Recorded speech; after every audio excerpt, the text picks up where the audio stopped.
तमाम पर्चियाँ कवर करूँगा, वर्डिक्ट दे दूंगा, जहाँ कोई तफसील रिक्वायर्ड होगी तो मैं रेफर कर दूंगा कि फलां वीडियो देख लें, उसमें मैंने तफसील जवाब दिया हुआ है। अली भाई, क्या प्रिंटेड टी शर्ट पहनकर नमाज हो जाती है?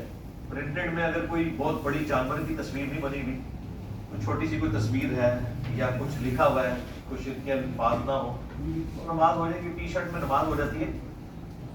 सही बुखारी में हदीस है कि कोई शख्स इस हाल में नमाज ना पढ़े कि उसके कंधे पर, अगर कंधा नंगा होगा, जिस तरह बुनियान होती है, कंधा नंगा ही होता है ना, एक पट्टी चल रही होती है, या किसी ने कमीज उतार दी है, या एहराम की हालत में चादर ली हुई है, जो दाया कंधा नंगा, वो सिर्फ तवाफ के पहले 3 चक्रों में करना होता है। उन चक्रों में भी अगर नमाज का टाइम आ जाए और तवाफ रुक जाए, तो आपने उस कंधे को दोबारा से ढांप के नमाज ढांपी भी हालत में पढ़नी, अदरवाइज आपकी नमाज नहीं होगी। टी शर्ट में चूंकि कंधा ढांपा जाता है, इधर तक भी हो तो काफी है, आपकी नमाज बिल्कुल दुरुस्त होगी। इसके ऊपर मेरी तफसीली वीडियोस है, आप टी शर्ट लिखें इंजीनियर मोहम्मद अली मिर्जा, तो वीडियो खुल जाएगी। मैं एक राइटर हूँ, पोइट हूँ, मेरी शायरी पर मुश्तमिल एक किताब मुकम्मल हो चुकी है। मेरी शायरी में 70 to 80% हकीकी इश्क, इश्क मजाजी पर लिखा गया। हकीकी इश्क मजाजी केड़ा होता है? हिस्सा इश्क मजाजी पे लिखा है, हकीकी नहीं हिस्सा लिखा। मेरी शायरी में 70 to 80% हिस्सा इश्क मजाजी पर लिखा गया है। क्या मैं उसको शायर करवा सकता हूँ? क्या इस्लाम में शायरी करना जायज़ है?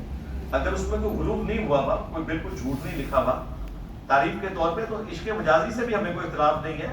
मियाँ बीवी के दरमियान होना, अफेयर ना चलाएगा तो करें, कोई मसला नहीं है।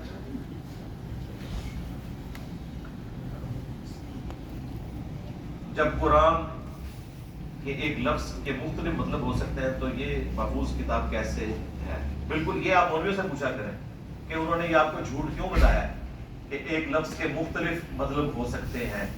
ऐसा नहीं होता, मुख्तलिफ हो सकते हैं ये एक स्टेटमेंट है। उस तरह तो उर्दू में भी एक लफ्ज के मुख्तलिफ मतलब हो सकते हैं, लेकिन जब बात हमें पता होता है कि इसमें ये मतलब कौन सा लिया जा रहा है, तो ये तो रोन मारना है ना। मसलन मस्जिदुल हराम में हराम के लफ्ज का मतलब क्या है ये हमें पता है, और वलदुल हराम के अंदर हराम का मतलब क्या है ये भी हमें पता है। आप कोई कह रही हराम के तो कई माने होते हैं, तो कैसे पता चलेगा? भाई मस्जिदुल हराम होगा तो पता चल जाएगा कि यहाँ हुर्मत वाली जगह मुराद है, और जब वलदुल हराम लिखा जाएगा तो पता चल जाएगा यहाँ पर आउट ऑफ वेडलॉक कहना मुराद है। वो तो कई अल्फाज लिखने में भी एक जैसे होते हैं, अगर आप उनके ऊपर जबर ज़ेर न डालें। उर्दू में भी, उर्दू में मैं और मैं कोई फर्क नहीं है, लिखने में तो एक है। धक्के से जबर डाल दें मैं के ऊपर आप, वो ज्यादा बात है।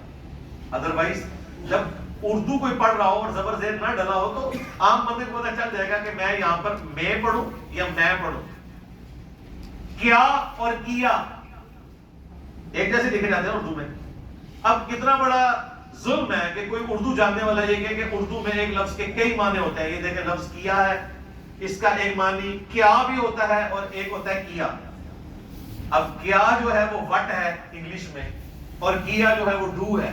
लेकिन जब हम जुमला बोलेंगे तो हमें पता चल जाएगा कि लफ्ज क्या है या किया लिखा हुआ है।